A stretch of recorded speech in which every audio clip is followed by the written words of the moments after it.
Ein altbekannter in neuem Gewand, so könnte man ihn beschreiben. Den T-Flight HOTAS One von Thrustmaster in der Flight Simulator Edition, zeitgleich und pünktlich zum Release des Microsoft Flight Simulators 2024. In diesem Video nehmen wir die neue Peripherie für Xbox und PC einmal genau unter die Lupe. Und damit hallo und herzlich willkommen hier auf meinem Kanal. Mein Name ist Andi, schön, dass du da bist. Wenn einen das Flight Simulator Fieber gepackt hat und man auf der Suche nach zusätzlichen Eingabemöglichkeiten für ein noch intensiveres Fluggefühl ist, dann landet man gerade dann, wenn man etwas im Preiseinstieg sucht und nicht Hunderte von Euros ausgeben möchte, unweigerlich beim T-Flight HOTAS One von Thrustmaster für Xbox und PC. Die Abkürzung HOTAS steht dabei für Hands-on Throttle and Stick, bedeutet, ich habe einen Schubregler sowie einen Joystick. An beiden Elementen sind zusätzliche Knöpfe und Wippen angebracht mit allen wichtigen Funktionen, wodurch sich eine Steuerung von Fluggeräten ermöglicht, ohne die Hände von den Steuerelementen nehmen zu müssen. Um direkt abheben zu können, liegt auch gleich noch ein Monat Xbox Game Pass Ultimate bei. Angeschlossen wird die komplette Einheit über einen Anschluss USB 2.0. Die Kabellänge beträgt dabei knapp 2 Meter und lässt sich mit einer aktiven Verlängerung auf bis zu ca. 5 Meter erweitern, für den Fall, dass man das Ganze nicht am Schreibtisch nutzt, sondern beispielsweise im Wohnzimmer an der Xbox und das Kabel dann eben vom Fernseher bis zur Couch reichen muss.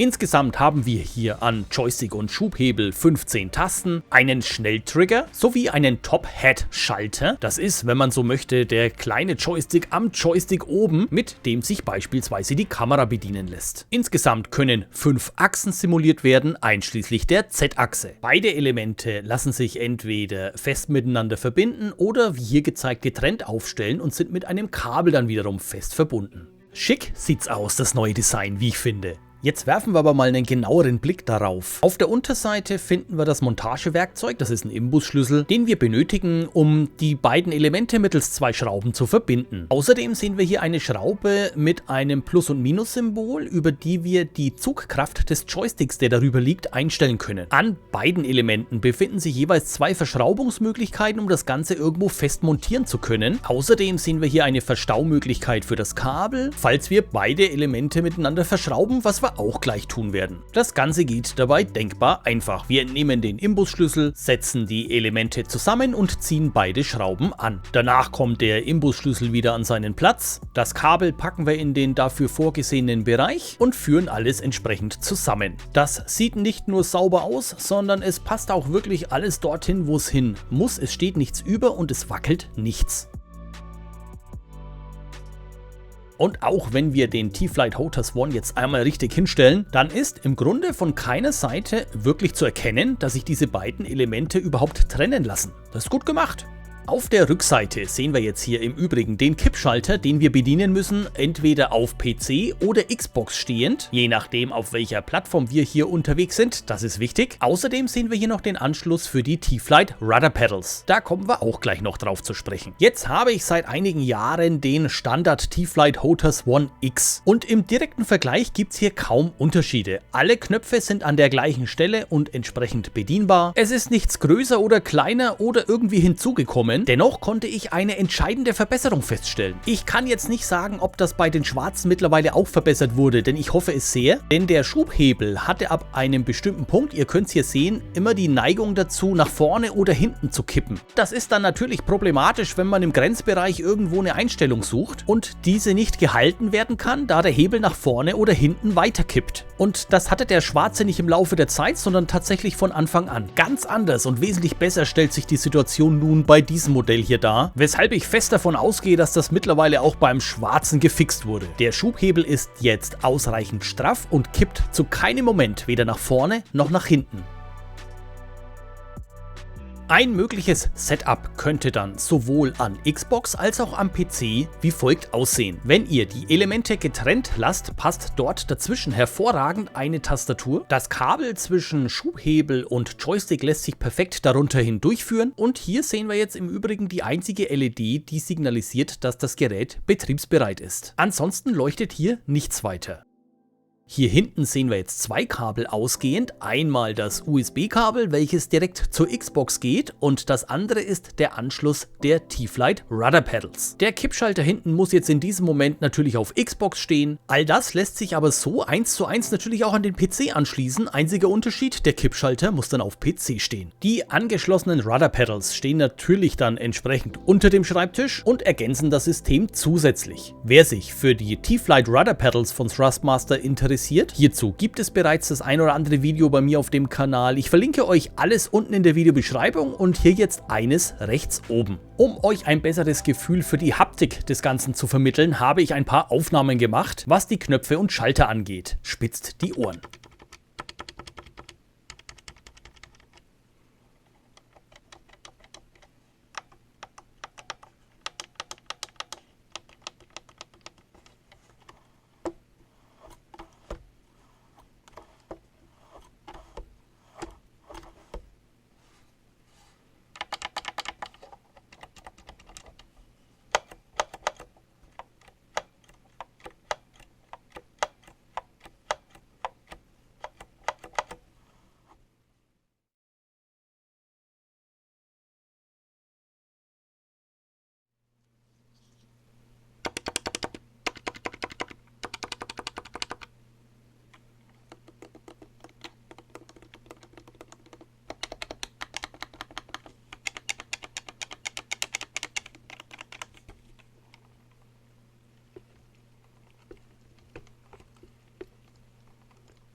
Wovon die Hardware eindeutig profitiert, ist die Tatsache, dass das ein oder andere Vorgängermodell schon seit Jahren auf dem Markt ist. Dadurch kann man sich im Endeffekt auch komplett sicher sein, dass es hier zu keinerlei Kinderkrankheiten kommen wird. Entsprechend aufgeräumt und klar ist die Homepage. Alle notwendigen Treiber für den PC sind programmiert und nicht nur das, sondern auch ausgereift über die Jahre hinweg. An der Xbox ist es ohnehin Plug and Play. Es gibt vorgefertigte Skizzen, in denen das Mapping entsprechend dargestellt wird. Und ein Benutzerhandbuch in verschiedenen Sprachen gibt es ebenfalls, und das weit vor Release. Falls ihr im Cloud Gaming unterwegs seid, hier der Hinweis: Über Cloud Gaming funktioniert diese Peripherie nicht. Das liegt aber daran, dass in der Cloud aktuell gar nichts anderes als der Controller möglich ist. Irgendwann soll sich das vermutlich dann auch mal ändern. Und hier noch ein Hinweis an die PC-User: Den Treiber musste ich vor der Nutzung am PC installieren. Darauf wird auch hier nochmal explizit hingewiesen. Alle Links zu den relevanten Punkten packe ich euch wie immer unten in die Videobeschreibung.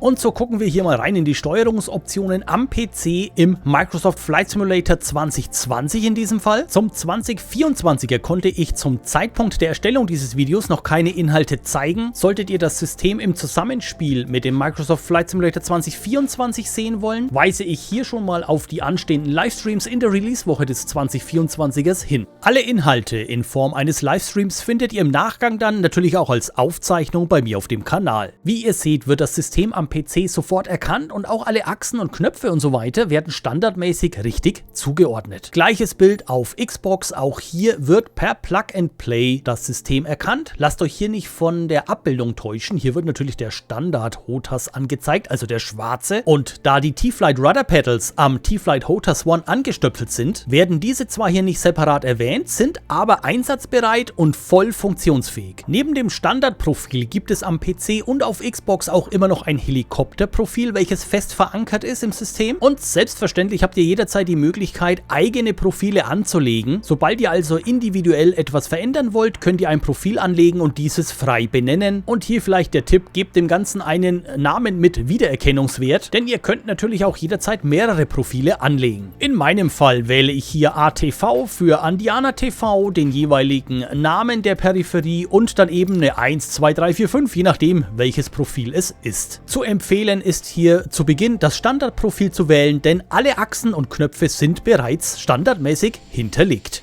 Als Beispielfluggeräte, um die Steuerung hier einmal nochmal eingeblendet auch zu zeigen, habe ich mich hier zum einen für den Vision Jet entschieden, der ja auch im Microsoft Flight Simulator 2024 standardmäßig für alle Pilotinnen und Piloten verfügbar sein wird. Und zum anderen werden wir noch einen kurzen Hubschrauberflug absolvieren mit dem Gimbal Capri G2. Als erstes bewegen wir hier die Seitenruder einmal über die Pedale und lassen die Hände vom HOTAS weg, um direkt im Anschluss hier einmal über den Joystick selbst selbiges durchzuführen. Bei angeschlossenen T-Flight Rudder Pedals ist es also so, dass ihr entweder über die Pedale das Seitenruder bedienen könnt oder über den Joystick. Da sich dieses Video hier ja nun mal ausschließlich mit dem HOTAS beschäftigt, lasse ich die Rudder Pedals ab sofort weg. Wir bedienen den Schubhebel und zu Demonstrationszwecken drücken wir hier einfach auch mal den Knopf für das Fahrgestell. Außerdem die Parkbremse. Und was sich auch sehr komfortabel einstellen lässt, ist über die Wippe hinten am Schubhebel die Trimmung. Da es sich hierbei um eine Achsbelegung handelt, lässt sich das Ganze sehr fein einstellen. Je weiter wir die Wippe nach links oder rechts bewegen, desto schneller dreht sich das Trimmrad in die entsprechende Richtung. Mit den beiden neben der Wippe liegenden Knöpfen haben wir Zugriff auf die Flaps.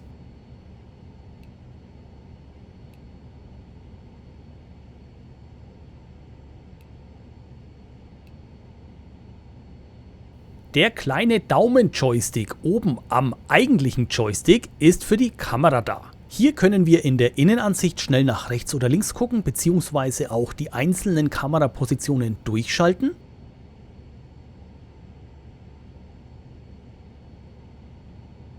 Und auch in der Außenansicht haben wir dann selbstverständlich entsprechenden Zugriff auf die jeweilige Kameraansicht. Ich bin hier nach wie vor auf Xbox unterwegs, sprich auch an der Xbox nutze ich dann aber auch zusätzlich noch nach wie vor zum Beispiel die Maus, in jedem Fall immer den Controller, alleine schon deshalb, um beispielsweise Detailarbeiten am Autopiloten durchzuführen, beziehungsweise dann auch die Kamera entsprechend frei positionieren zu können. In dieser Kombination kann ich das absolut empfehlen, da findet aber selbstverständlich jeder seinen eigenen Weg. Und um jetzt hier einfach mal einen Start zu demonstrieren, legen wir direkt einen hin.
Das funktioniert alles richtig gut und was auch super viel Spaß macht, ist die Steuerung von Helikoptern mit diesem System. Hier zu sehen der Gimbal Capri G2, der standardmäßig im Microsoft Flight Simulator 2020 vorhanden ist und der auch Teil der Standardversion des Microsoft Flight Simulator 2024 sein wird. Auch hier gibt es wieder eine Standardbelegung der Steuerung. Zum einen funktioniert die hervorragend für den Anfang, zum anderen habt ihr aber auch hier natürlich jederzeit die Möglichkeit, individuelle Einstellungen vorzunehmen.